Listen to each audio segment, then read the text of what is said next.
반갑습니다. 날마다 행복한 묵상 10번째, 두 번째 시간입니다. 향유를 부은 여인입니다. 본문은 마가복음 14장 3절에서 9절까지 말씀입니다. 제가 대표로 읽어드리도록 하겠습니다.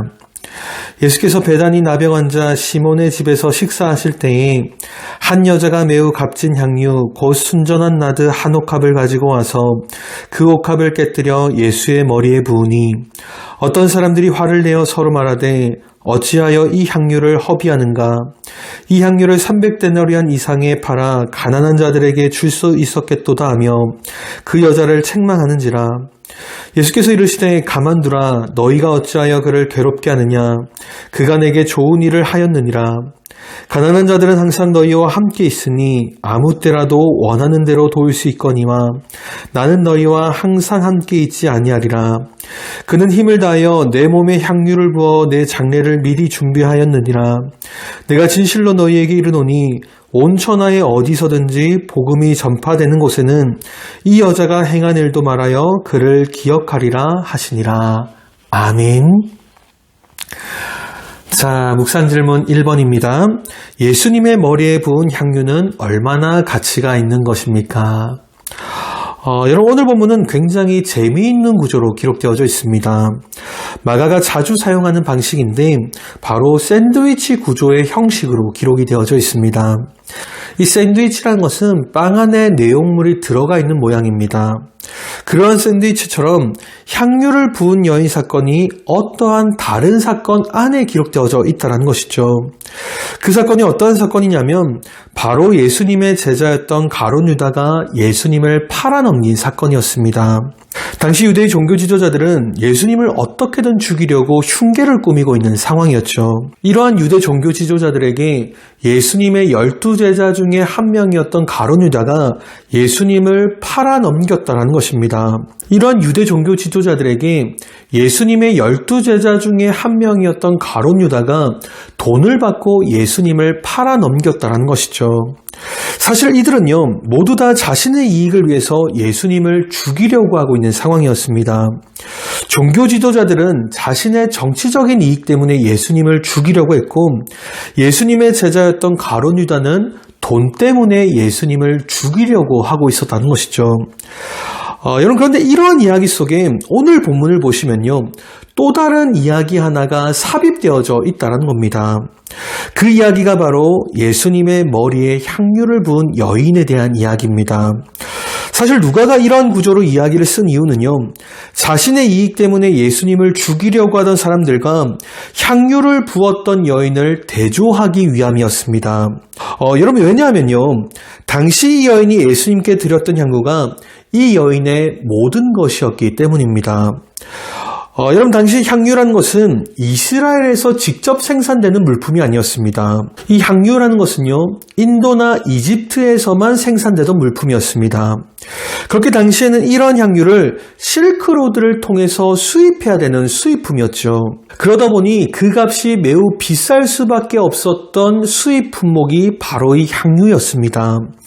실제로 오늘 보면 5절을 보시면요, 이 여인이 부었던 향유의 가격이 300데나리온쯤 되었다라고 분명하게 기록되어져 있습니다.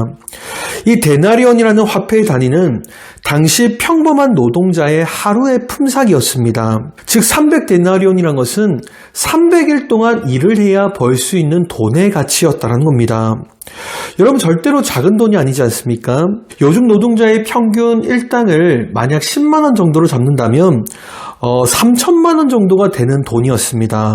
실제로 대부분의 성경학자들은 이 향유가 이 여인이 자신의 결혼을 위해서 모아놓았던 자신의 전 재산이었다라고 이야기합니다. 즉 지금 이 여인은 자신의 모든 것을 예수님을 위해서 드렸다라는 것이죠. 자, 묵상 질문 2번입니다. 사람들은 왜 이 여인에게 화를 내었습니까? 여러분들 보면 4절을 보시면요, 어떠한 사람들이 이 여인을 보고 화를 내었다라고 기록되어져 있습니다.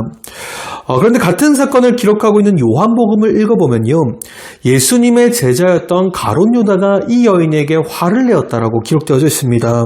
실제로 5절을 보시면 가룟 유다는 이 여인에게 왜 이토록 아까운 것을 허비했냐라고 이야기하고 있습니다. 여러분, 다른 사람도 아니고 예수님의 제자가 예수님께 드리는 것을 바라보면서 낭비라고 표현하고 있다는 겁니다. 여러분, 낭비라는 말은요, 사전적인 의미를 찾아보면 헛되이 헤프게 쓰는 것을 의미하는 단어입니다. 지금 가룟 유다 입장에서 바라봤을 때 이 여인이 자신의 모든 것을 드리는 것은 낭비로밖에 느껴지지 않았다는 것이죠. 자, 묵상 질문 3번입니다. 예수님의 장례를 준비했다는 것은 무슨 의미를 가지고 있습니까? 여러분, 자신의 모든 것을 예수님에게 드렸던 이 여인은요, 절대로 낭비한 게 아닙니다. 왜냐하면 그 여인이 드렸던 향유를 통해서 예수님의 장례를 준비할 수가 있었기 때문이죠. 실제로는 보면 8절을 보시면 이 여인이 예수님의 장례를 준비했다라고 성경은 분명하게 밝히고 있습니다. 여러분, 실제로 당시 향유는요, 그 가격이 너무나도 비싸다 보니까 딱 3가지의 경우에만 사용이 되었다라고 합니다. 첫 번째는 왕과 제사장과 선지자들에게 기름을 부을 때 사용했습니다. 그리고 두 번째는 결혼식 날 신부에게 사용을 했다라고 합니다. 그리고 세 번째는요, 장례식 때 사용되었다라고 합니다. 지금 이 여인이 부은 향유가 십자가에서 죽을 예수님의 장례를 준비했다는 것이죠. 물론 이 여인의 이러한 행동이 예수님의 십자가와 죽음을 알고 한 행동은 아닙니다. 하지만 여러분, 이것이 바로 성령의 인도하심이라는 것이죠. 자신은 몰랐지만 성령님은요, 이 여인을 통해서 예수님이 죽으실 것을 미리 예비해 놓았다는 겁니다. 자신의 모든 것을 드렸던 이 여인의 행동이 절대로 허비나 낭비가 아니었다는 것이죠. 사랑하는 성도 여러분, 여러분은 혹시 지금 하나님에게 모든 것을 드릴 수가 있습니까?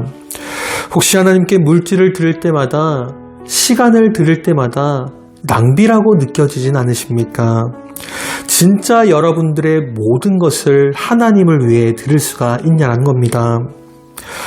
그런데 사랑하는 성도 여러분, 하나님은요, 진짜 우리를 위해서 자신의 모든 것을 내어주셨습니다. 우리는 하나님께 모든 것을 드리지 못하지만 하나님은 자신의 사랑하는 독생자 아들마저도 내어주셨다는 겁니다. 여러분, 성탄절을 준비하는 대림절 기간입니다. 이 대림절 기간 동안 진짜 하나님이 우리를 너무나도 사랑하셔서 자신의 모든 것을 내어주셨음을 우리가 다시 한번 기억했으면 좋겠습니다. 그리고 우리들도 하나님에게 우리의 모든 것들을 내어드릴 수 있는 귀하고 복된 하루가 되시기를 주님의 이름으로 축복을 드립니다. 우리가 오늘 함께 드릴 기도 제목은 우리 삶 가운데 성령님의 인도하심이 있기를 우리가 함께 기도했으면 좋겠습니다. 이 시간 함께 기도하도록 하겠습니다. 하나님 아버지, 은혜를 감사를 드립니다. 주님, 오늘 시간 우리가 하나님의 말씀을 배웠습니다.